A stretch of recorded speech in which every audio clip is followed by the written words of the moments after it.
जिज्ञासु मित्रों, बहुत अभिनंदन है आपका दिव्य सृजन में। प्रत्येक दिवस की भांति आज भी हम यहाँ पर लाइव चर्चा कर रहे हैं। कुछ सेटिंग प्रॉब्लम्स के कारण थोड़ा विलंब हुआ। चैट विंडो जो था वो डिसेबल हो गया था। तो चलिए, अब शुरू हो चुका है और आप अपने कमेंट्स भी कर सकते हैं। आप चैट विंडो में अपने कमेंट्स कर सकते हैं। वो अब एनेबल कर दिया गया है, डिसेबल था, उसी कारण से उसको सेटिंग करने में। चलिए, अब आगे बढ़ते हैं हम अपने विषय पर। और आज का जो विषय है, श्री राम जी ने बाली पत्नी तारा को कौन सा ज्ञान दिया, क्या समझाया, किस तरह की बात समझाई, आज हम उस पर चर्चा करेंगे। आज हमारी ये चर्चा का विषय है। और समझाने की आवश्यकता क्या पड़ी, समझाने की आवश्यकता क्या पड़ी, यह भी हम आज श्रवण करेंगे। आप जरूर वीडियो पर कमेंट्स करें, लाइक करें, सब्सक्राइब करें, शेयर करें। तो चलिए, आज का विषय है किष्किंधा कांड से कि जब बाली वध हो गया। कल हमने बाली वध की कथा सुनी।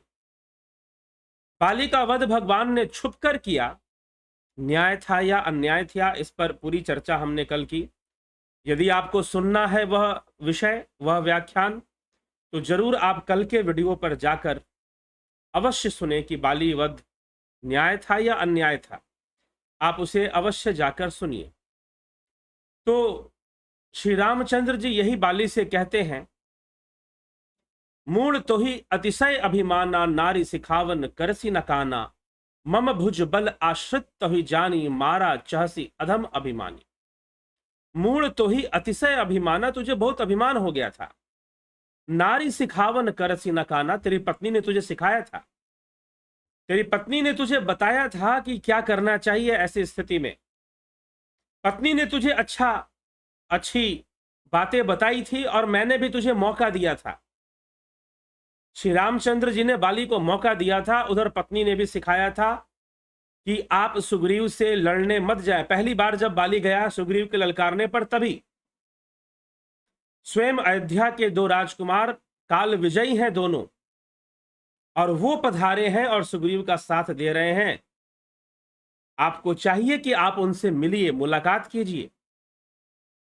नीति के अनुसार बाली को ऐसा ही करना चाहिए था, लेकिन बाली अपने शक्ति के मद में चूर था, बाली अपने शक्ति के अहंकार में चूर था, और श्री रामचंद्र जी से मिलने का कोई प्रयास बाली नहीं करता है।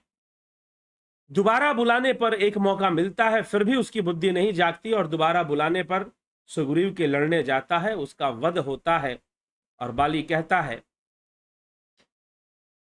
कि क्यों मुझे धर्म हेतु अवतरहु गुसाई, मारहु मोहि व्याध की नाई, मैं बैरी सुग्रीव पियारा, अवगुण कवन नाथ मोहे मारा। कौन सा अवगुण नाथ आपने मुझ में देखा कि आपने मुझे मारा है। भगवान ने बताया, अनुज बधु भगनी सुत नारी, सुन सट कन्या सम ए चारी, इन्हीं कुदृष्टि बिलोकई जोई, ताही बधे कछु पाप ना होई। तो इस प्रकार से बाली को उत्तर देते हुए भगवान आगे बढ़ते हैं, बाली को सद्गति प्रदान करते हैं, और बाली भगवान का गुणगान करते हुए उनसे कृपा मांगता है और कहता है कि अब नाथ करी करुणा बिलो कऊ, देहु जो बर मांगहु, जहि जोनि जन्मौ कर्म बस तह राम पद अनुरागहु। यह तनय मम सम विनय बल, कल्याण प्रद प्रभु लीजिए, गही बाह सुर नर नाह, आपन दास अंगद कीजिए। हे नाथ, अब मुझ पर दया दृष्टि कीजिए और जो मैं वर मांगता हूं उसे दीजिए। मैं कर्मवश जिस भी योनि में जन्म लूं वहीं आपके चरणों से जुड़ा रहूं, प्रेम करता रहूं। हे कल्याणप्रद प्रभु, यह मेरा पुत्र अंगद विनय और बल में मेरे ही समान है, इसे स्वीकार कीजिए। और हे देवता और मनुष्यों के नाथ, बाह पकड़कर इसे अपना दास बनाइए। राम चरण दृढ़ प्रीति करी, बाल किन्ह तनु त्याग, सुमन माल जिमि कंठ ते गिरत न जानई नाग। श्री राम जी के चरणों में दृढ़ प्रीति करके बाली ने शरीर का त्याग कर दिया था। तब क्या होता है, राम बाल निज धाम पठावा, नागर नगर लोग सब व्याकुल धावा, नाना विधि विलाप कर तारा, छूटे केश न देह संभारा। श्री रामचंद्र जी ने बाली को अपना परम धाम भेज दिया और नगर के सब लोग व्याकुल होकर दौड़े। बाली की स्त्री तारा अनेकों प्रकार से विलाप करने लगी, अनेकों प्रकार से रोने लगी। नगर के लोग व्याकुल होकर दौड़ने लगे। नगर लोग सब व्याकुल धावा, नाना विधि विलाप कर तारा। यहां पर गोस्वामी तुलसीदास जी कुछ लिख रहे हैं। नगर लोग सब व्याकुल धावा, जब बाली की मृत्यु की खबर सुनी, जब बाली की मृत्यु की खबर सुनी तो बाली किष्किंधा के जो लोग थे, किष्किंधा की जो जनता थी, वो दौड़ पड़ी, व्याकुल होकर भाग पड़ी। लेकिन रानी का सहारा उनको था, देवी तारा का सहारा उनको था, और देवी तारा विलाप करने लगी। नाना विधि विलाप कर तारा। यद्यपि तारा तो सब जानती ही थी, तारा जानती थी कि आज उसके द्वार पर कौन आए हैं और उसके पति बाली का वध करने वाला कौन है। उसने बाली को पहले से समझाया था। तो तारा राम के बल को भी जानती है और तारा राम की करुणा को भी जानती है कि वो कितने करुणामयी हैं। वो सब जानती है, बहुत विलाप करती है। और नगर के लोग दौड़ते हुए, जैसे जैसे नगर में बात फैलती है कि उनके राजा की मृत्यु हो गई है। अब यहां पर कई राजा हैं। रामचरितमानस आप पढ़ेंगे, रामायण की कथा में कई राजाओं का वर्णन है। उनमें से कई राजाओं का वर्णन, अगर राजाओं की मैं बात करूं तो किन किन राजाओं का वर्णन है, तो मुख्य रूप से जो रामायण के पात्र हैं, इस कथा के पात्र हैं, उनमें जो जो राजा हैं, उनमें एक राजा है राजा दशरथ, एक राजा है राजा जनक, एक राजा है निषाद राज। निषाद राज गुह भी अपने राज्य के राजा हैं। एक राजा है बाली, एक राजा है रावण।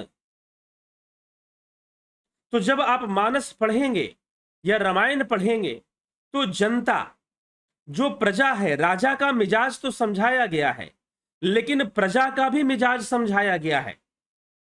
आप कैसे पढ़ते हैं रामायण को? क्या मिला मिलाकर पढ़ते हैं या बस औपचारिकता निभानी है, भाई चलो इधर से पढ़ लिया उधर से पढ़ लिया? या फिर हाँ, बताया गया है कि यहां पढ़ना है, यहां रुकना है, इतने दिन पढ़ना है, उतने दिन पढ़ना है। हम कई बार बहुत औपचारिक हो जाते हैं, और जब अत्यधिक औपचारिक हो जाते हैं तो उनमें से जो तत्व निकालना होता है वो हम निकाल ही नहीं पाते। हम नहीं निकाल पाते कि रामचंद्र जी ने रामचरितमानस में, गोस्वामी तुलसीदास जी ने, वाल्मीकि रामायण जी ने अपने प्रसंगों के माध्यम से क्या समझाने का प्रयास किया है। रामचरितमानस की विशेषता यह है कि यह वाल्मीकि रामायण की तरह बहुत बड़ा नहीं है। इसमें जो प्रसंग है, लगभग सारी बातों को बहुत संक्षेप में ही कह दिया गया है। अब जो भगवान राम ने जो बताया कि बाली का वध हुआ, बाली का वध क्यों किया गया, तब जो भी बात भगवान राम कह रहे हैं तो वो 2 ही चौपाई में आ जाती है, लेकिन वाल्मीकि रामायण में कई श्लोकों में वर्णन आता है। वर्णन वही है लगभग। तो इस प्रकार से गोस्वामी तुलसीदास जी लिख रहे हैं और साथ में प्रजा का मिजाज भी लिख रहे हैं। प्रजा का मिजाज भी लिख रहे हैं। तो एक राजा दशरथ है, एक जनक है, एक बाली है, एक रावण और एक स्वयं राजा राम है। एक स्वयं राजा राम है। तो अब यहां पर आप राजा को समझोगे कि राजा की क्या स्थिति है, राजा की क्या स्थिति है, राजा का बल, राजा का क्या महत्व होता है। क्योंकि आज हमें यह समझना चाहिए, और रामायण के अंतर्गत राजा का क्या महत्व होता है प्रजा के लिए, वो हमें समझ में आता है। मिथिला नगरी से हम थोड़ा सा लेते हैं, आज थोड़ा इस विषय को भी समझते हैं। मिथिला नगरी की जनता कैसी है? जब श्री रामचंद्र जी वहां पर पहुंचते हैं मिथिला नगरी में, तो मिथिला नगरी एक सुंदर नगरी है, अत्यंत सौंदर्यवान नगरी है। अगर रामायण में सबसे सुंदर नगरी अगर कोई है तो वो मिथिला नगरी है। राम जी जाते हैं, भागवत महापुराण में भी वर्णन आता है कि कृष्ण जी मिथिला नगरी घूमने चले गए थे। तो वो सुंदर नगरी है, उसका सौंदर्य वर्णन है, और वहां पर अध्यात्म की धारा बहती है। जहां अध्यात्म भी है और जहां पर धन धान्य की संपन्नता भी है, तो वहां के लोग सुंदर हो ही जाएंगे, क्योंकि मानसिक रूप से भी सुंदर हो जाएंगे और शारीरिक रूप से भी सुंदर हो जाएंगे, क्योंकि धन संपदा की कोई कमी नहीं है मिथिला नगरी में। तो भगवान राम वहां पर जाते हैं और राम का बहुत सत्कार होता है और वहां पर स्वतंत्रता है। एक और चीज देखने में आती है कि मिथिला नगरी में स्वतंत्रता बहुत है, लोगों को आपस में मिलने जुलने बातचीत करने, महिलाओं को भी स्वतंत्रता है कि वो घूम फिर सकती हैं। और इस प्रकार से रामचंद्र जी को देखकर मिथिला नगरी के लोग मोहित होकर उनके सौंदर्य का वर्णन करते हैं, क्योंकि सौंदर्य वर्णन वो लोग अच्छे से करना जानते हैं, क्योंकि वो स्वयं सौंदर्यवान जीवन जीते हैं। जिसे नहीं पता कि सुंदरता की बारीकियां जिसको नहीं पता, वो कभी सौंदर्य वर्णन नहीं कर सकता। इसलिए राम जी के सौंदर्य का वर्णन मिथिला नगरी की प्रजा करती है। वहां पर उनका सौंदर्य वर्णन होता है कि वो कैसे हैं, किस प्रकार से दिखते हैं, कैसे दिखने वाले हैं, यही सीता के लिए योग्य वर हैं। तो मिथिला नगरी सुंदरता से भरी हुई एक नगरी है। जब हम अयोध्या में आते हैं तो अयोध्या में अयोध्या की प्रजा भगवान राम के पीछे चल पड़ती है। मतलब कि प्रजा ऐसी कि राजा चले तो राजा के पीछे पीछे प्रजा चल पड़े। प्रजा को राजा पर इतना विश्वास, यद्यपि यह इस विश्वास का कारण राजा की न्यायप्रियता ही होती है, जहां पर क्योंकि राम राजनीति को छोड़ न्याय को चुनने वाले हैं, वो अपने जीवन में न्याय को ही महत्व देते हैं। तो प्रजा फिर उस राजा की कायल होती है, दीवानी होती है, और प्रजा राजा के पीछे पीछे जाती है, क्योंकि वो जानती है कि हमारा राजा सही निर्णय लेता है। वो कभी राजनीतिक सेटिंग नहीं करता, जैसे कि आजकल के राजा लोग क्या करते हैं। आजकल के राजनेता लोग, मैं किसी का नाम नहीं लूंगा, नेता लोग क्या करते हैं कि सेटिंग करते हैं कि इस राज्य का चुनाव जीतना है, उस राज्य का चुनाव जीतना है हमें, तो सेटिंग करो, हमें ये राज्य लेना है, तो इस राज्य के लोगों को खुश करने के लिए कुछ कानून बदल दो, जो बिल पास किया उसी को वापस ले लो बाद में। तो कहीं ना कहीं ये सेटिंग करने वाले जो राजा हैं, इनसे कभी राम राज्य की उम्मीद मत रखिएगा, ठीक है। तो इस प्रकार के सेटिंग करने वाले राजा नहीं कि भाई चुनाव जीतने के लिए सेटिंग कर रहे हैं, न्याय तो न्याय। और सत्य मानिए, जो राजा अपने वचनों पर टिका रहता है वह निश्चय ही जनता की नजरों में ऊंचा उठ जाता है, प्रजा की नजरों में ऊंचा उठ जाता है। और भगवान राम राजा हैं, दशरथ जी राजा हैं, और दशरथ जी कि राज्य धर्म को बचाने के लिए श्री रामचंद्र जी वनवास ग्रहण करते हैं, 14 वर्षों का वनवास स्वीकार करते हैं राजा दशरथ के धर्म को बचाने के लिए। रघुकुल रीत सदा चली आई, प्राण जाए पर वचन न जाई। तो जो राजा अपने वचनों से नहीं टिकता, निश्चय ही प्रजा उसकी दीवानी हो जाती है। वो वचन भी सोच समझ कर देता है, और जब दे देता है तो उसको पूरा करता है। धर्म युक्त वचन वो पूरा करता है। चलिए ठीक है, व्यक्ति के पास वचन पूरा करने से भी ज्यादा महत्वपूर्ण न्याय होता है। वचन पूरा होगा, राम जी अपने वचन पूरे करते हैं। यह एक बहुत ही महत्वपूर्ण गुण होता है, किसी राजनेता के अंदर होना चाहिए, वचनों को पूरा करना। और जो कि आज के समय में बड़ा ही विचित्र है। अगर हम वैसी कामना रखें इस लोकतंत्र में, जहां पर जनता को कितना मूर्ख बनाकर उनका वोट लिया जा सकता है, इस बात का प्रयास होता है। कोई र्यूमर फैलाकर कैसे वोट को डाइवर्ट करने की कोशिश किया जाता है। और इससे पहले तो एक समय भी हमारे देश में रहता था कि पूरा वोटिंग बूथ ही लूट लिया जाता था। ऐसे ऐसे नेता हुए कि बंदूक के दम पर वोटिंग बूथ ही लुटवा लिया करते थे। तो इस प्रकार से जब राजा राम की तरह होते हैं तो जनता भी वैसी होती है कि राम जी निकले वनवास तो जनता भी वनवास निकल पड़ी। अंत में भगवान राम को रोकना पड़ा। सोती हुई जनता को छोड़कर आधी रात में ही नदी पार कर गए वो, कि चलो भैया आधी रात में ही नदी पार करो, तो ये लोग पीछे पीछे आ जाएंगे। वचन तो मुझे पालन करना, इनको तो अयोध्या में रहना है। चले गए। अब एक राजा है बाली, एक राजा है बाली। बाली की मृत्यु की जब घटना वहां की जनता ने सुनी तो वो दौड़कर वहां पर आ गए कि हमारे राजा को किसने मार दिया, कैसे मर गए। तो संभव ही नहीं था, क्योंकि बाली की जो जनता है, किष्किंधा की जो जनता है, वो राजा पे निर्भर बहुत है, निर्भर बहुत है, अतिशय निर्भर है राजा के ऊपर। और दूसरी बात, क्योंकि राजा बलशाली है, राजा शक्तिशाली है, तो निश्चय ही जनता बलशाली राजा का सम्मान करती है। लेकिन बलशाली होने के साथ यदि वो सेवक भी हो, तो और सम्मान करती है।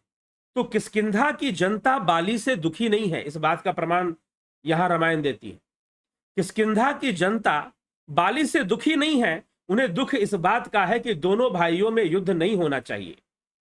वो नहीं चाहते, इसीलिए जनता ने, मंत्रियों ने मिलकर ही सुग्रीव को राजा बना दिया था। लेकिन जब उन्हें पता चला कि उनका बलशाली राजा, क्योंकि राजा का बलशाली होना, राजा का सामर्थ्यवान होना, और सामर्थ्यवान मात्र भुजाओं से नहीं, सामर्थ्यवान मात्र शस्त्रों और अस्त्रों से नहीं, सामर्थ्यवान अपने विचारों से हो, अपने मनोबल से हो, अपने आत्मबल से हो, अपने व्यक्तित्व से हो। क्योंकि राजा का व्यक्तित्व, राजा की छवि मजबूत होती है तो उस राजा के प्रजा का सम्मान विदेशों में होता है। अगर राजा की छवि कमजोर हो जाए तो उस प्रजा का सम्मान विदेशों में कोई नहीं करेगा। अगर राजा की छवि कमजोर हो जाए तो उसकी प्रजा का सम्मान विदेश जाने पर कोई नहीं करेगा। अरे ये तो उसके देश से आया, उसका तो राजा ही इतना कमजोर, उसे तो कुछ पता ही नहीं है, राजा को मूर्ख आदमी है वो राजा, ऐसा लोग समझना, तो उस प्रजा को अपमान सहना पड़ता है।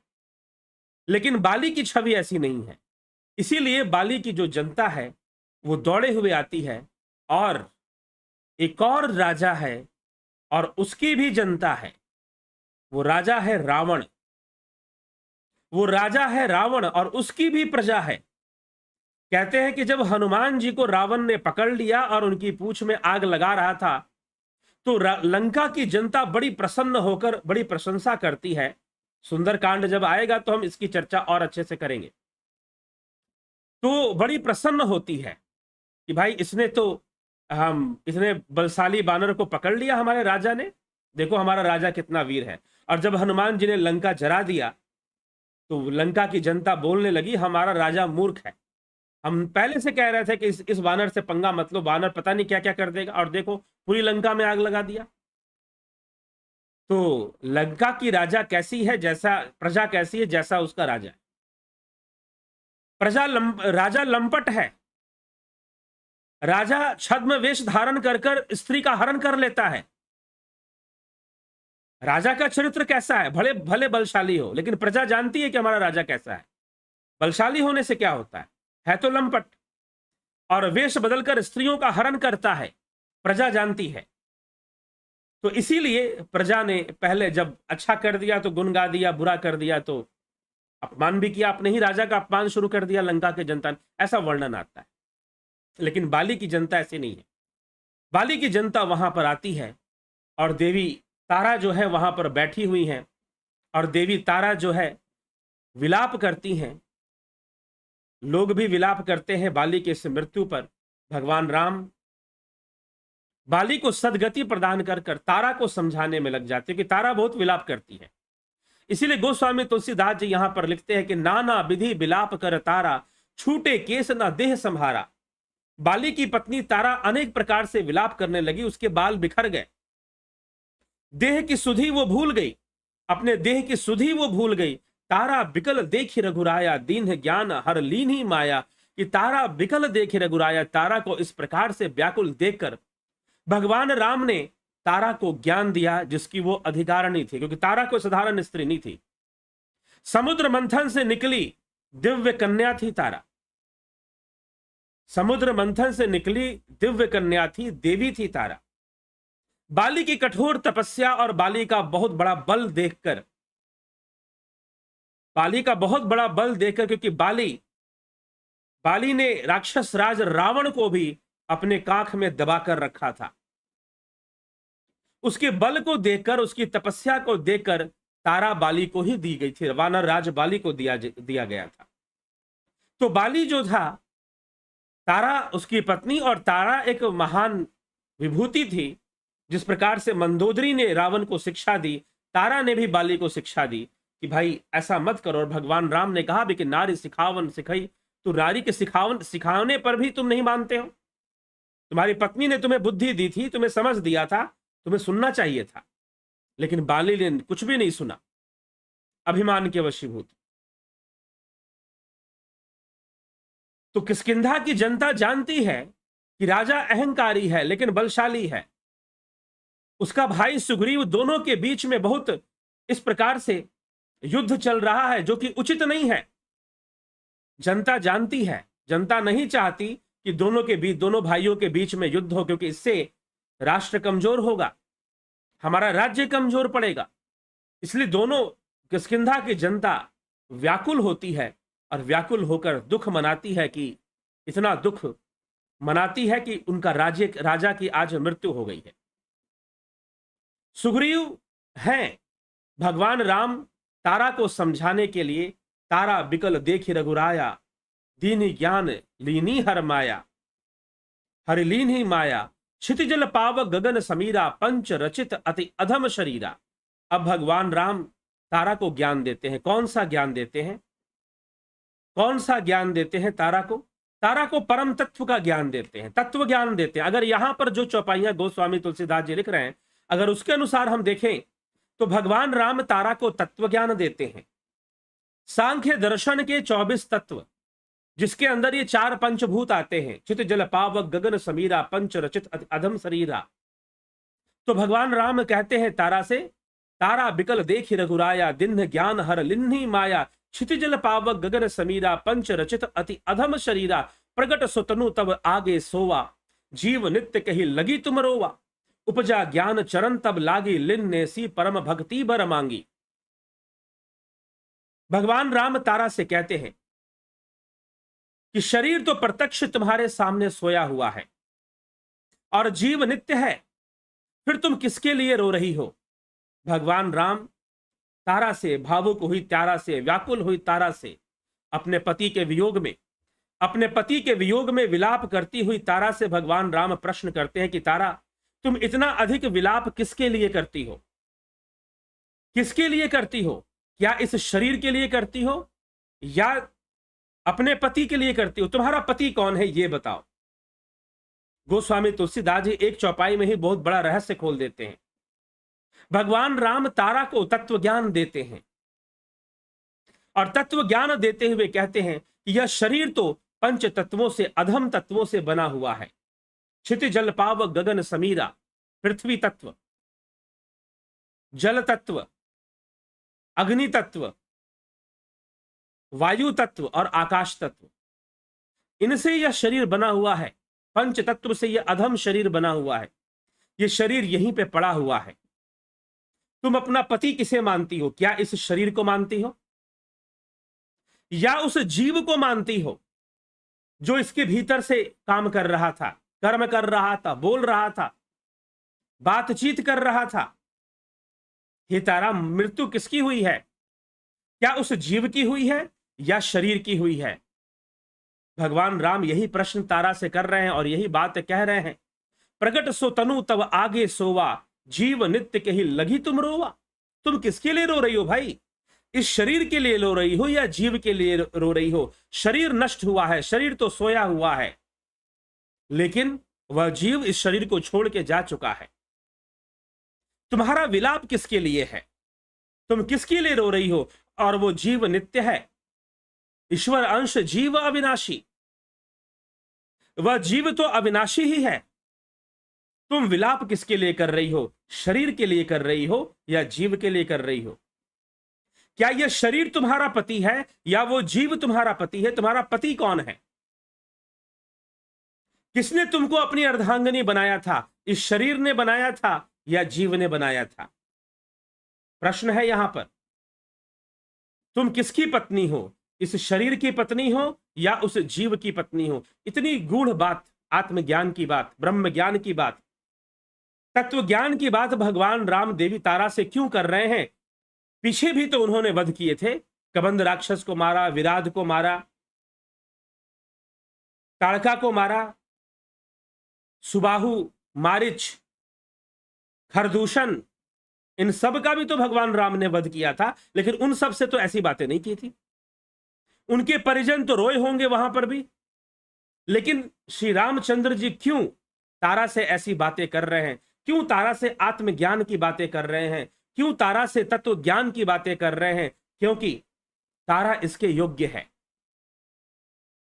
तारा इसके योग्य है। तारा बिकल देख रघुराया, दीन ज्ञान हरि लीन्ही माया। कि ज्ञान से भगवान ने तारा की माया का हरण कर लिया, माया का हरण कर लिया। तारा बताओ, तुम किसे अपना पति मानती हो? इस शरीर को पति मानती हो या उस जीव को पति मानती हो जो इस शरीर में था, जो अब चला गया है? वो चला गया है लेकिन वो मरता नहीं, वो कभी नष्ट नहीं होता, वो नित्य है, उसकी कभी मृत्यु नहीं होगी, उस जीव की मृत्यु नहीं होगी, वो आत्मा कभी नहीं मरेगी। जीव से भी परे ऊपर जो आत्मा है, आत्म तत्व है, वो कभी नष्ट नहीं होगा। जीव भी कभी नष्ट नहीं होता। कुछ लोग मुझसे पूछते हैं कि जीव का मोक्ष जब मिलेगा जीव तो नष्ट हो जाएगा। जी नहीं, जीव नष्ट नहीं होता। जीव अपनी पूर्णता को प्राप्त कर लेता है। जब मोक्ष होता है तो जीव अपनी पूर्णता को प्राप्त कर लेता है, और जब वो पूर्ण होता है, नदी समंदर में मिलकर नष्ट नहीं होती। नदी नष्ट तब होगी जब गर्मी से सूख जाती है, प्रदूषण से सूख जाती, उस नदी को हम नष्ट हुआ नदी मानते हैं। जैसे आज हमारी बहुत सारी नदियां सूख चुकी हैं, हम उनको कह सकते हैं कि वो नष्ट हो गई, लेकिन जो नदी समंदर में मिल गई वो नष्ट नहीं कही जा सकती, उसने तो अपनी पूर्णता को प्राप्त किया है। जीव अपने संपूर्ण सामर्थ्य को प्राप्त कर लेता है। जीव परम शांति और परम तत्व में लीन होता है, वो अपनी पूर्णता को प्राप्त करता है, ना कि वो नष्ट होता है। शब्दों का प्रयोग ध्यान से करिए, कुछ और मत समझ लीजिए, कुछ और नहीं समझना चाहिए। इसीलिए भगवान राम तारा को से पूछ रहे हैं, प्रश्न कर रहे हैं, और उनका प्रश्न क्या है कि तारा, तुम किसे अपना पति मानती हो? इस शरीर को पति मानती हो? क्या यह शरीर तुम्हारा पति है, या फिर वो जीव जो इस शरीर को छोड़कर चला गया? इच्छाएं किसकी है, कर्म किसके हैं, कामनाएं किसकी हैं? शरीर की या जीव की? देह की या देही की? कौन कर्म करता है और कौन कर्मों का फल भोगता है? या जीव ही कर्म करता है और जीव ही कर्मों का फल भोगता है? इच्छाएं कामनाएं जीव की ही हैं। स्वादिष्ट व्यंजन ग्रहण करने की इच्छा किसकी है? शरीर की या जीव की? जीव की। संसार के भोगों को भोगने की इच्छा किसकी है? शरीर की या जीव की? जीव की है, ना कि शरीर की है। जीव शरीर छोड़ दे, आंखें ठीक रहेंगी, कान ठीक रहेगा, क्या यह शरीर सुनेगा? क्या यह शरीर देखेगा? जुबान ठीक रहेगी, क्या यह शरीर बोलेगा? नहीं बोलेगा, क्योंकि इसके अंदर से जीव बोल रहा था, जीव ही सुन रहा था, जीव ही देख रहा था, जीव ही दुख भोग रहा था और जीव ही सुख भोग रहा था।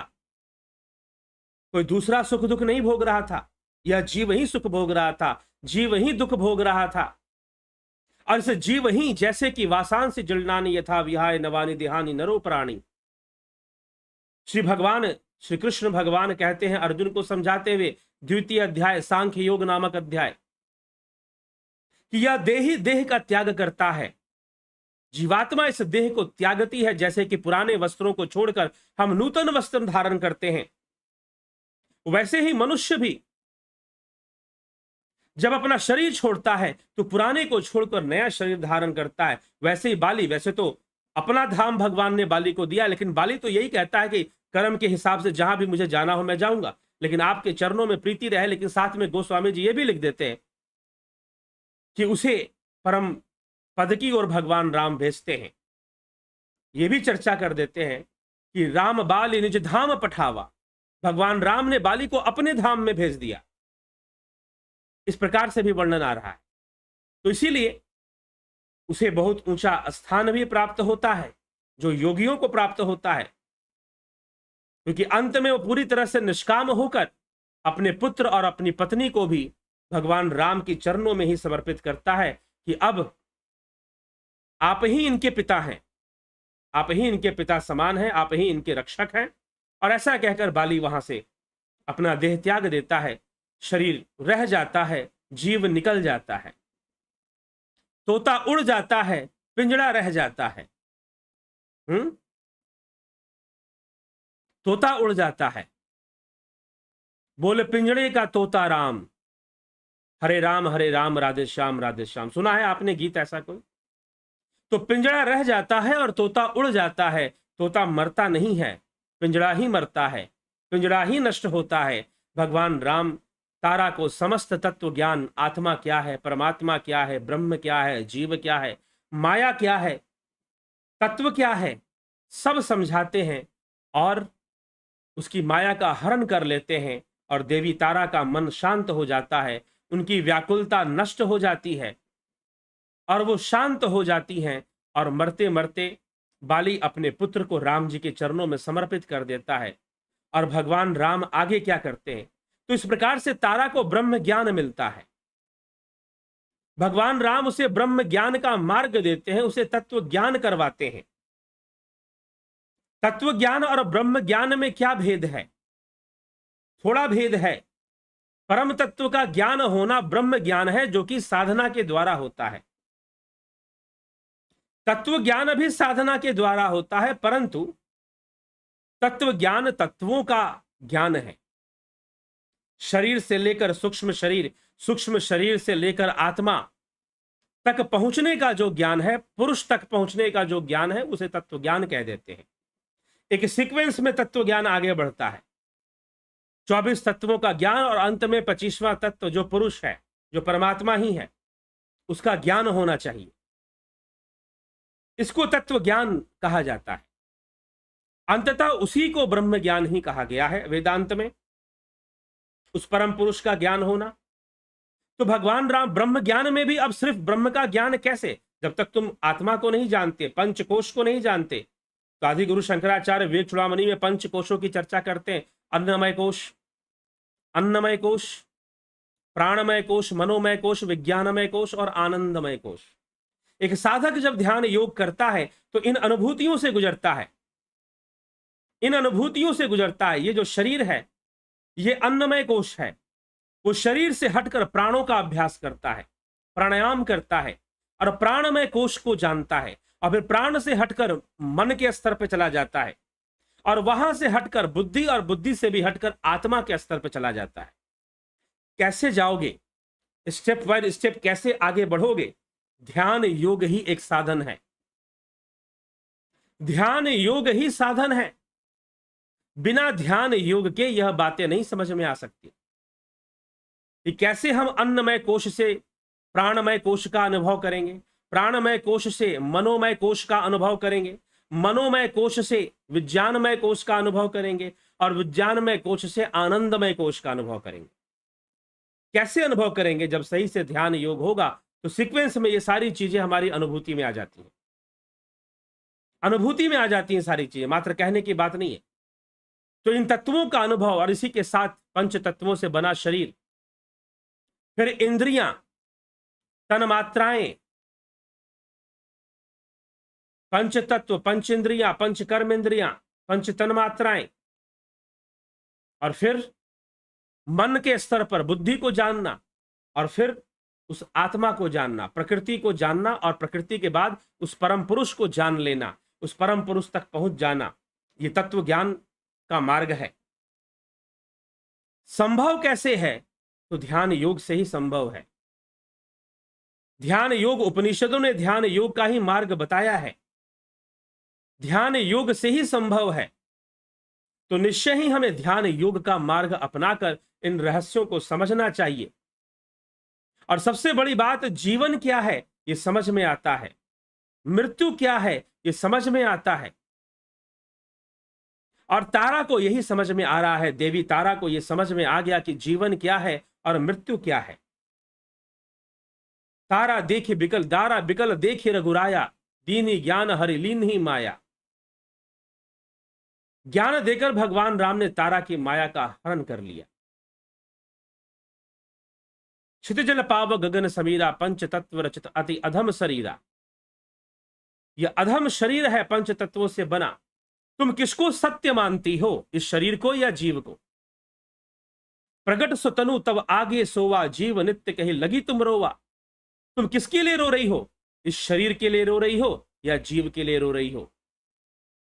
भगवान राम तारा से प्रश्न करते हैं कि तारा बताओ, तुम इतना विलाप कर रही हो, इतना रो रही हो, किसके लिए?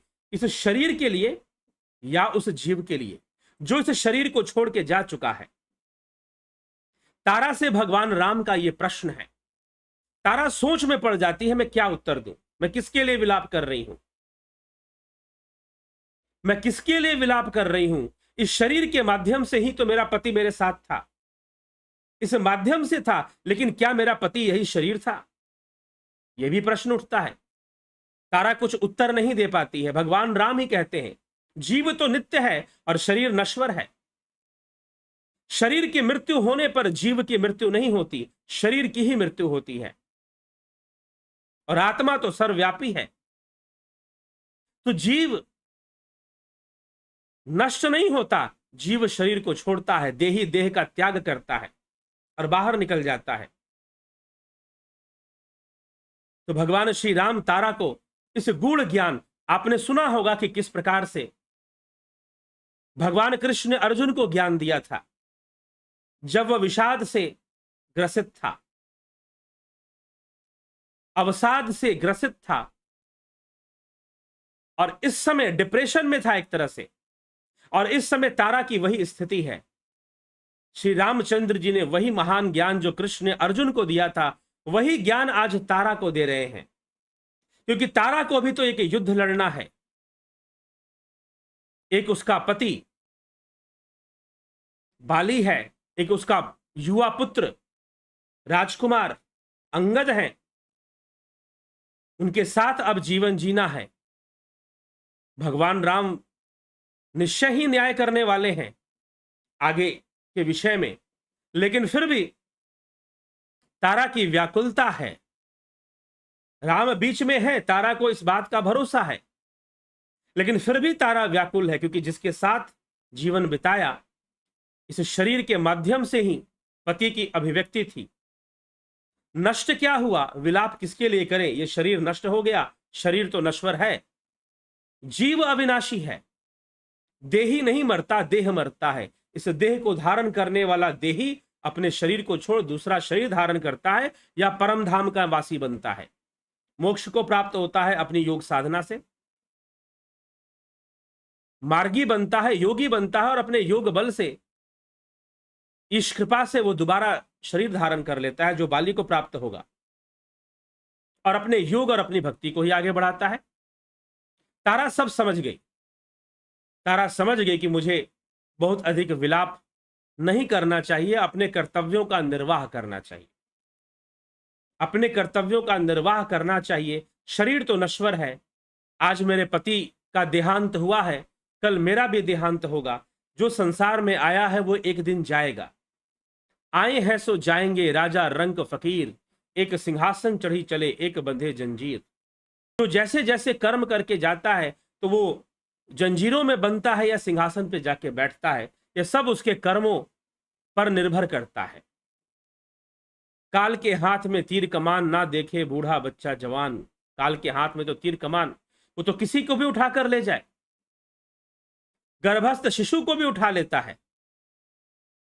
इसीलिए यह मृत्यु कब किस रूप में आएगी यह तो बताना मुश्किल है, लेकिन आएगी। शरीर नश्वर है, शरीर की नश्वरता है, जीव की ईश्वरता है। जीव ईश्वरता से संपन्न है, शरीर नश्वरता से संपन्न है। जीव का विनाश नहीं होता, जीव का मोक्ष होता है, जीव की पूर्णता होती है और शरीर नष्ट होता है। यही मृत्यु है। तो शरीर तो नष्ट होगा, जीव कभी मरेगा नहीं। यही बात भगवान कृष्ण अर्जुन को समझा रहे हैं। क्षमा करें, भगवान कृष्ण अर्जुन को समझा रहे हैं और यही बात भगवान श्री रामचंद्र जी तारा देवी को समझा रहे हैं। देवी तारा को वही बात, वही गीता का ज्ञान, एक गीता का ज्ञान कृष्ण ने दिया था, तो क्या गीता का ज्ञान राम ने भी दिया था? भगवान राम ने भी गीता का ज्ञान दिया था और आज देवी तारा को वही गीता का ज्ञान श्री रामचंद्र जी दे रहे हैं जो कृष्ण ने द्वापर युग में दिया। आज वही ज्ञान भगवान राम देवी तारा को प्रदान कर रहे हैं। तारा को भगवान राम प्रदान कर रहे हैं जो ज्ञान श्री कृष्ण जी ने द्वापर में अर्जुन को दिया था, वही बातें तारा को समझाई जा रही हैं जो बातें कृष्ण अर्जुन को समझा रहे थे। असुच्यान अनवसोचस्त्वं प्रज्ञावादांश भाष्ये गतासून गतासूनश्च तन अनुशोचन्ति पंडिता। श्री कृष्ण कहते हैं, असुच्यान अनवसोचस्त्वं, अर्जुन, जिनके लिए शोक नहीं करना चाहिए तो उनके लिए शोक करता है, और फिर पंडितों जैसी बातें करता है, मुझी को सिखाने की कोशिश करता है, मुझी को ज्ञान देता है। यद्यपि कृष्ण सखा रूप में बात कर रहे हैं तो ऐसी कोई बात कहते नहीं है, लेकिन वो कहते हैं जिनके लिए शोक, अशोच्यान अनवसोचस्त्वम, तो उनके लिए शोक करता है जिनके लिए शोक नहीं करना चाहिए। गतासुन अगतासुनश्च न अनुशोचन्ति पंडिता, कि जो चले गए और जो नहीं गए उन दोनों के लिए ज्ञानी जन, पंडित जन कहने का मतलब जो आत्मज्ञानी है, जो आत्मज्ञानी है वो उनके लिए शोक नहीं करते, जो इस संसार में है और जो संसार छोड़ के चले गए। आज यही सब बातें, लेकिन ये घटना त्रेता की है, कृष्ण द्वापर में हुए, बातें तो वही रहेंगी, समझानी तो वही बातें पड़ेंगी। कलयुग में कोई आपको ब्रह्म ज्ञान समझाएगा, कोई आत्मज्ञान समझाएगा, कोई तत्व ज्ञान समझाएगा, तो वही बातें समझाएगा जो कृष्ण ने अर्जुन को समझाई, जो भगवान राम ने देवी तारा को समझाई। कई बार लोग ये भी प्रश्न करते हैं कि कृष्ण ने तो एक आध्यात्मिक क्रांति भी लाई, कृष्ण युद्ध भी लड़े, कृष्ण ने युद्ध भी लड़े, और कृष्ण के माध्यम से श्रीमद् भगवत गीता सामने आता है, उद्धव गीता सामने आता है, जो कि अध्यात्म से परिपूर्ण है, लेकिन भगवान राम के जीवन में अध्यात्म नहीं दिखाई देता। एक मुझे महानुभाव मिले, इस प्रकार की चर्चा उन्होंने मुझसे की, मैंने उनको यह प्रसंग सुनाया कि भगवान राम ने किस प्रकार से देवी तारा को ज्ञान दिया, आध्यात्मिक ज्ञान दिया, वही ज्ञान जो अर्जुन को मिल रहा है भगवान कृष्ण की कृपा से, भगवान कृष्ण की माध्यम से, वही ज्ञान श्री रामचंद्र जी यहां देवी तारा को प्रदान कर रहे हैं कि हे तारा तारा बिकल देखी रघुराया, दिन ही ज्ञान हर लिन्ही माया, छित जल पाव गगन समीरा। 5 तत्वों से ये अधम शरीर निर्मित है, यह बना है, शरीर तो नश्वर है, जीव अविनाशी है। वही बातें जो कृष्ण ने अर्जुन को समझाई थी, जो भगवान कृष्ण ने अर्जुन को समझाई थी, वही बातें श्री रामचंद्र जी देवी तारा को समझा रहे हैं। तो ये आप कैसे कह सकते हैं कि भगवान राम रामायण में अध्यात्म नहीं है? अभी तो सुंदरकांड आने वाला है, उसमें बहुत अध्यात्म है। तो वही बातें श्री रामचंद्र जी यहां पर देवी तारा को दे रहे हैं। तो यह बहुत ही महत्वपूर्ण घटना है, इसे छोटी मोटी बात मत समझ लीजिए। चौपाइयों में लिखा है तो चौपाइयों को थोड़ा गहनता से पढ़िए, उनमें किन शब्दों का प्रयोग कैसे किया गया है, गौर करने का, ध्यान देने का विषय है ये कि भगवान राम क्या कहते हैं कि शरीर नश्वर और जीव अविनाशी है। जीव चला गया है, शरीर पड़ा हुआ है। तारा बता तेरा पति कौन है, यह शरीर है कि जीव है? तेरा पति कौन है? तू शरीर को पति मानती है या जीव को पति मानती है? अगर शरीर को पति मानती है तो ठीक है, मैं इस शरीर को जीवित कर देता हूं, तो क्या पति भी आएगा, वही जीव आएगा? क्या मानती है, क्या समझती है तू? तो कुछ इस तरह की बात भगवान राम शरीर और जीव का फर्क समझाते हैं, आत्मज्ञान की चर्चा करते हैं, और तारा को ज्ञान देकर, तत्व ज्ञान देकर तारा का मोह भंग कर देते हैं, तारा की माया का हरण कर लेते हैं, और देवी तारा प्रसन्न हो जाती हैं, माया से मुक्त हो जाती हैं, और माया से मुक्त होकर भगवान से भक्ति का वर मांगती हैं। आगे गोस्वामी जी क्या लिखते हैं, तारा बिकल देखि रघुराया, दीन ज्ञान हरि लीनी माया, क्षितिजल पावक गगन समीरा, पंच रचित अति अधम शरीरा, प्रगट सो तनु तब आगे सोवा, जीव नित्य कही लगी तुम रोवा, उपजा ज्ञान चरण तब लागी। और जब तारा का ज्ञान जग गया तो राम जी के चरणों को प्रणाम किया, लिन है सी परम भक्ति वर मांगी, और प्रभु से परम भक्ति का वरदान ले लिया। उमा दारु जोशित की नाई, सबहि नचावत राम गुसाई, तब सुग्रीवहि आय सुदिन्हा, मृतक कर्म विधिवत सब किन्ना। हे उमा, राम जी सबको नचाने वाले हैं, सबको संभालने वाले हैं, सबका कल्याण करने वाले हैं। और फिर राम जी ने सुग्रीव को आज्ञा दी, और सुग्रीव विधि पूर्वक बाली का सब मृतक कर्म करता है, अर्थात अंत्येष्टि क्रिया, अंतिम संस्कार सुग्रीव भाई था, इसलिए सुग्रीव की ही पहली जिम्मेदारी थी। तो सुग्रीव ने बाली का अंतिम संस्कार किया। राम कहा अनुजहि समुझाई, राज देहु सुग्रीव ही जाई, रघुपति चरण नाई करी माथा, चले सकल प्रेरित रघुनाथा। तब श्री रामचंद्र जी ने छोटे भाई लक्ष्मण जी को समझाकर कहा कि तुम जाकर सुग्रीव को राज्य दे दो। श्री रघुनाथ जी की प्रेरणा से ये सब लोग रघुनाथ जी के चरणों में मस्तक नवाकर प्रणाम करते हैं। लक्ष्मण तुरंत बुलाए पुरजन विप्र समाज, राज दिन सुग्रीव का अंगद कह जुबराज। तब लक्ष्मण जी जाते हैं और सुग्रीव को राज्याभिषेक करवाते हैं सुग्रीव का, और अंगद को युवराज के पद पर राज्य अभिषेक करवाते हैं, क्योंकि किष्किंधा का राज्य सुग्रीव के बाद अंगद का ही होगा। यह वो निश्चित कर देते हैं, सुग्रीव के पुत्रों को नहीं देते। सुग्रीव के पुत्र को युवराज बनाने के बजाय अंगद पुत्र को ही वह युवराज बनाते हैं, क्योंकि युवराज पद का अधिकारी। इसलिए राम जी फिर यहां पर न्याय करते हैं, फिर यहां पर न्याय करते हैं, जबकि अंगद जानता है मेरे पिता की मृत्यु क्यों हुई है। अंगद भली भांति जानते हैं कि मेरे पिता की मृत्यु क्यों हुई है, लेकिन फिर भी उनको युवराज पद, अगर आप राजनीति सोचोगे तो कभी भी सुग्रीव को नहीं चाहिए कि अंगद को युवराज का पद मिले, क्योंकि हो सकता है कि अंगद बाद में उससे बदला ले। सुग्रीव ऐसा भी सोच सकता है, राजनीति के दृष्टिकोण से सोचेगा, कूटनीति से सोचेगा तो। लेकिन यहां पर रामचंद्र जी का निर्णय लिया जाएगा, इस कारण से भगवान राम न्याय करते हुए अंगद को युवराज बनाते हैं और सुग्रीव को राजा बनाते हैं, अंगद युवराज पद पर। और दूसरा एक रहस्य इसमें यह है कि भगवान राम लक्ष्मण जी को यह काम करने के लिए कहते हैं, स्वयं नहीं करते हैं, स्वयं नहीं करते हैं, लक्ष्मण जी को भेजते हैं कि जाओ ऐसा ऐसा कर दो। क्यों?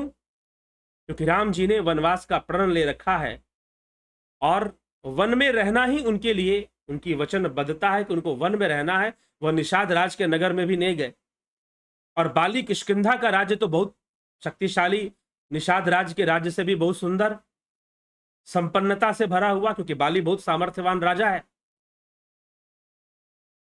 तो जो बाली है उसकी मृत्यु के उपरांत भगवान राम लक्ष्मण जी से कहते हैं कि तुम जाओ और इनका राज्याभिषेक कर दो, अंगद को युवराज पद दो, सुग्रीव को राजा बनाओ।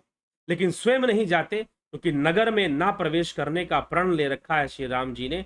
स्वयं ना जाकर लक्ष्मण जी को ही भेजते हैं, और बाद में भी आगे भी चलकर वो लक्ष्मण जी को ही भेजने वाले, लक्ष्मण जी को ही भेजने वाले हैं। तो चलिए, यह विषय है आज का। तो भगवान राम ने तारा को कौन सा ज्ञान दिया? ब्रह्म ज्ञान दिया, तत्व ज्ञान दिया, समझा दिया, समझा दिया, तत्व रूप में समझा दिया, तो तत्व ज्ञान मिल गया। देवी तारा को तत्व ज्ञान प्राप्त हो गया, भगवान राम की कृपा से उनका मोह भंग हो गया। भगवान राम ने अध्यात्म की नींव रख दी, तारा को तत्व ज्ञान प्रदान कर कर। तो तत्व ज्ञान की ओर हमें बढ़ना चाहिए और साधना करनी चाहिए, ध्यान योग करना चाहिए, हम भी अपने तत्वों को जान सकें, समझ सकें। कैसे? हाउ? ध्यान योग से। इसलिए ध्यान योग का कोर्स चलता है, ध्यान योग का कोर्स चलता है। आप कोर्स करना चाहते हैं, ज्वाइन करना चाहते हैं, 14 अप्रैल से ध्यान योग का कोर्स शुरू होगा। 14 अप्रैल से ध्यान योग का कोर्स शुरू होगा, और प्राकृतिक चिकित्सा का भी कोर्स शुरू होगा 14 अप्रैल से। आप ज्वाइन करना चाहते हैं, संपर्क कीजिए और ज्वाइन करिए। आप ज्वाइन करना चाहते हैं, संपर्क करिए और ज्वाइन करिए, क्योंकि ध्यान योग का कोर्स ही हमें अपने मूल तत्व तक पहुंचाएगा, उसी से हम मूल तत्व तक पहुंचेंगे, उस परम तत्व को जान पाएंगे। तो 1 महीने का यह कोर्स होता है, सदक्षिणा होता है, और सशुल्क होता है, कहने का तात्पर्य। और 1 मास तक आप इस कोर्स का लाभ, ऑनलाइन कोर्स ही चल रहा है, अभी ऑफलाइन नहीं चल रहा है।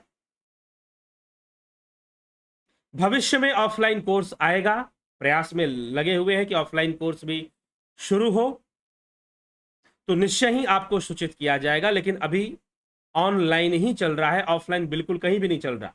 बीच में पिछले वर्ष सितंबर अक्टूबर के महीने में 2 महीने ऑफलाइन कोर्स भी चला था, कई लोग ऑफलाइन भी किए थे आकर। लेकिन अब जो है यह ऑनलाइन चल रहा है, इस समय ऑनलाइन ही आप प्राप्त कर पाएंगे, तो इसको प्राप्त करिए और जो है इसका लाभ उठाइए। तो ध्यान योग का कोर्स, ध्यान योग बहुत ही जरूरी चीज है, क्योंकि हमारे व्यक्तित्व का साक्षात्कार कराती है। हम अपने आप को बेहतर तरीके से समझ पाते हैं, और जितना हम अपने आप को बेहतर तरीके से समझते हैं, उतना ही हम इस संसार को बेहतर तरीके से समझते हैं।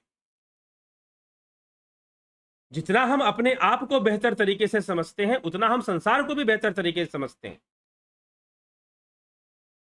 तो ध्यान योग मात्र ये ना समझे कि यह तो मोक्ष के लिए है, समाधि के लिए है, वह तो बहुत आगे की चीज है। जीवन को बेहतर ढंग से जी सको, अपने जीवन को बेहतर ढंग से जी सको, ध्यान योग इसमें सहायक है। ध्यान योग इसमें सहायक है। ध्यान योग हमें शून्य की अवस्था तक ले जाता है, शून्य का अनुभव करता है, साधक शून्य का अनुभव करता है। ध्यान योग हमें अपने अस्तित्व से जोड़ता है, अपने मूल अस्तित्व से, अपने मूल स्वरूप से जोड़ता है। हम अपने जीवन को, रहस्य को जानकर जीवन को समझने में अत्यंत सहायक होता है और हमें बहुत लाभ पहुंचाता है। इसलिए ध्यान योग का कोर्स करना ही चाहिए। जरूर कीजिए, कोशिश कीजिए कि इसको ज्वाइन कर इसका पूरा पूरा आप लाभ उठा सके। ठीक है, 14 अप्रैल से यह महत्वपूर्ण कोर्स शुरू हो रहा है, आप ज्वाइन करें और इसका लाभ उठाएं। चलिए आगे बढ़ते हैं और आपके कमेंट्स को भी देखते हैं और कुछ प्रश्न होंगे, चर्चा करेंगे। आप लाइक कमेंट ज्यादा किया करें, जरूर किया करें, क्योंकि ऐसा करने से आप एक प्रकार की समाज सेवा ही करते हैं, क्योंकि इसका रिकमेंडेशन बढ़ता है वीडियो का। यदि आप चाहते हैं कि इस चैनल पर जो वीडियोस मिलते हैं, आपको जो व्याख्यान मिलते हैं वो श्रेष्ठ हैं और वो लोगों को मिलने चाहिए, तो जरूर लाइक कमेंट और शेयर सब्सक्राइब जरूर किया करें। इससे वीडियोस और लोगों तक पहुंचता है आपके करने से। ऐसा लाइक और कमेंट करने से भी रिकमेंडेशंस बढ़ जाती हैं और अगर लोगों तक पहुंचता है, आप अपने से शेयर करके जहां तक पहुंचा सकते हैं जरूर पहुंचाइए। लेकिन अगर हम साथ में लाइक कमेंट भी करते हैं तो और उसका रिकमेंडेशन बढ़ जाता है। तो जरूर इसमें कंजूसी ना करें, आप एक प्रकार की धर्म सहायता ही कर रहे हैं अगर आप ज्यादा संख्या में कमेंट और लाइक करते हैं तो। ठीक है, लाइक करने की तो संख्या सीमित है, एक बार कर लोगे और कितनी बार करोगे, लेकिन कमेंट कर सकते हैं कई बार। तो इसमें जरूर सहयोग प्रदान करने का प्रयास करें। और चलिए इसी के साथ हम आगे बढ़ेंगे, देखेंगे कल जो है चैत्र शुक्ल प्रतिपदा संवत 2079 2079 नल नामक संवत प्रारंभ हो चुका है, जिसकी शुक्ल पक्ष की प्रथम तिथि कल है। शुक्ल प्रतिपदा के नाम से हम जानते हैं उसको। कल नवरात्रे शुरू हो रहे हैं, कल नवरात्रे भी शुरू हो रहे हैं। तो कल चैत्र पद की शुक्ल प्रतिपदा है और हमारा जो कैलेंडर है विक्रमी संवत कैलेंडर, उसके बारे में भी हम थोड़ी चर्चा करेंगे, समझने का प्रयास करेंगे। पंचांग क्या होता है, पंचांग किसे कहते हैं, पंचांग का क्या महत्व होता है, इस विषय पर भी जरूर कोई ना कोई जानकारी लाई जाएगी। और साथ ही साथ रामचरितमानस का जो विषय आगे बढ़ रहा है उस पर भी हम बढ़ते हुए क्रम में चर्चा करते रहेंगे, आगे बढ़ते रहेंगे। ठीक है, जुड़े रहें, बने रहें, बहुत सारे विषयों की जानकारी आपको मिलेगी।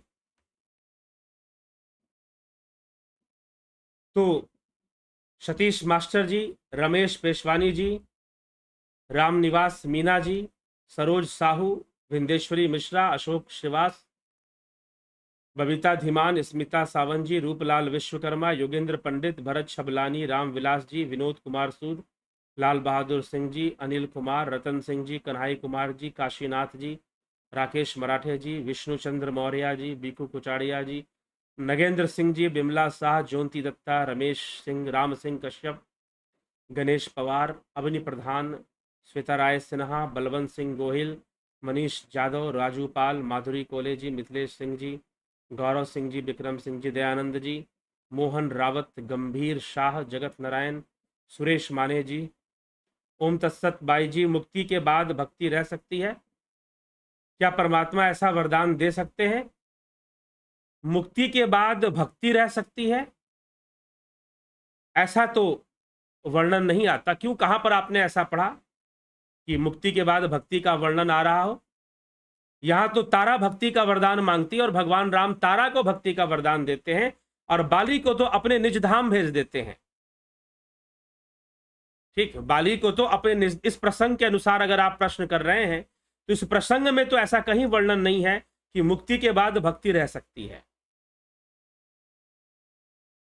ठीक, मुक्ति के बाद भक्ति रह सकती है, इस प्रसंग में ऐसा कोई वर्णन नहीं है। क्योंकि भक्ति का अर्थ कहां से लेंगे? भक्ति का अर्थ हम भक्ति शब्द से लेंगे कि भक्ति शब्द की रचना कैसे हुई है। भक्ति शब्द की रचना कैसे हुई है पहले हम ये समझेंगे व्याकरण के अनुसार और भाषा विज्ञान के अनुसार। तो भक्ति का अर्थ वहां से लिया जाएगा सर्वप्रथम। तो यदि हम भक्ति का अर्थ वहां से लेते हैं, भक्ति का अर्थ है जुड़ना, विभक्ति का अर्थ है अलग होना, भजन का अर्थ है जुड़ना, भजन का विलोम है विभाजन, विभाजन माने अलग होना, भजन विभाजन, भजन माने जुड़ना, जोड़ने की प्रक्रिया, विभाजित कर देना, अलग कर देना, बांट देना, डिवाइड कर देना। ठीक है, भक्ति का अर्थ है एक होना, विभक्ति का अर्थ है अलग होना, योग का अर्थ है जुड़ जाना, अपने मूल स्वरूप में जुड़ जाना, उसी में स्थित हो जाना। यह मुक्ति है, यह कैवल्य समाधि है। तो जब मुक्ति हो गई तो फिर भक्ति तो पूर्ण हो गई। मुक्ति हो जाने के बाद भक्ति की पूर्णता हो जाती है, जैसे मोक्ष हो जाने के बाद जीव की पूर्णता हो जाती है।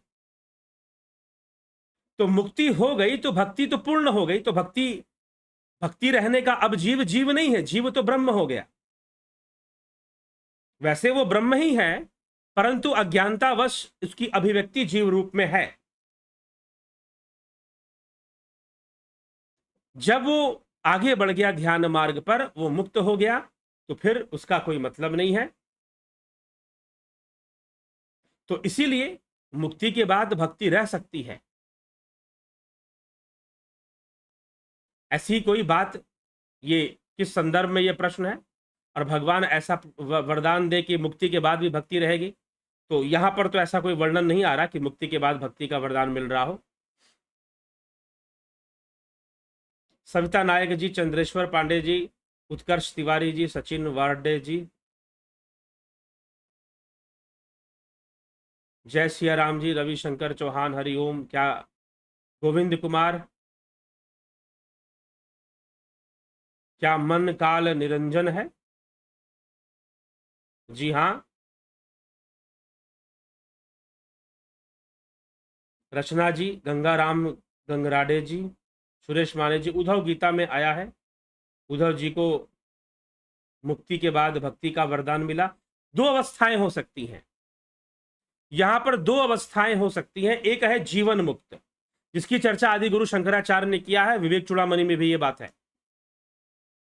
जीवन मुक्त, पतंजलि योग सूत्र में भी एक बात है। जीवन मुक्त क्या है? जीवन मुक्त योगी की एक ऐसी अवस्था है जहां पर वो जीवन के लिए मुक्त है।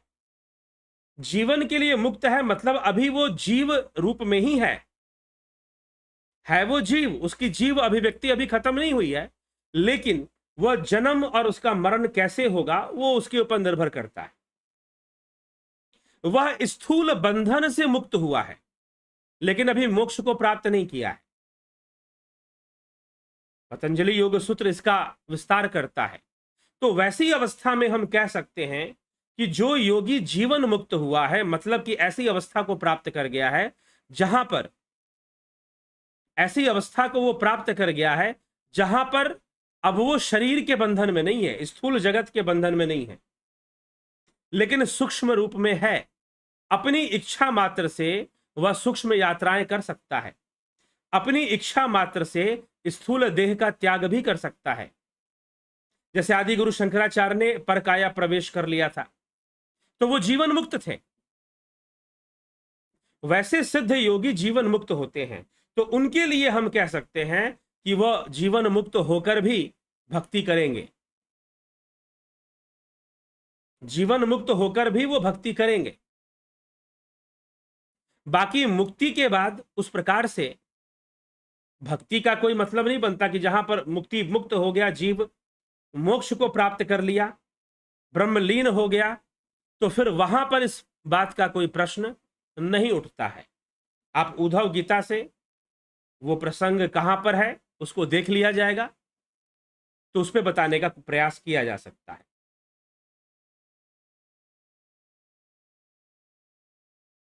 जी हां, मुकेश अकेला, लाइक शेयर करने और लाइव से जुड़े रहने से चैनल की रीच दूर दूर अधिक लोगों तक पहुंचती है। अतः जिज्ञासुओं से करबद्ध प्रार्थना है कि इस कार्य में योगदान देकर धर्म के कार्य को लोगों तक पहुंचाएं। ठीक है, जरूर करना चाहिए, यह एक प्रकार की सेवा ही है। और तभी करें जब आपको लगता है कि हाँ, इस चैनल पर दी जाने वाली जानकारी श्रेष्ठ है, काम की है, तो अवश्य ऐसा करें और लाभान्वित भी हो। अभिनंदन है सभी का, मुकेश जी का। चलिए इसी के साथ विराम देंगे विचारों को और कल फिर मिलते हैं आपसे लाइव चर्चा में आगे के विषय लेकर, और समसामयिक विषय भी लेंगे। कल पर्व विशेष भी है तो जो है उस पर्व पर भी चर्चा करेंगे। नवरात्र शुरू हो रहे हैं और चैत्र शुक्ल प्रतिपदा, गुड़ी पड़वा, ये सारे पर्व जो है कल मनाए जाते हैं। तो आप सबको बहुत बधाई है इस पर्व त्योहारों की। और कल लाइव चर्चा में मिलकर अपना जो कैलेंडर है, हमारा जो पंचांग है, उस पर भी हम चर्चा करेंगे और बढ़ते हुए क्रम में रामचरितमानस की कथा पर भी, राम कथा पर भी चर्चा करेंगे। चलिए ठीक है, इसी के साथ हम विराम देते हैं आज की चर्चा को और कल फिर मिलते हैं 9 बजे लाइव चर्चा में। बहुत बहुत आभार आप सभी का।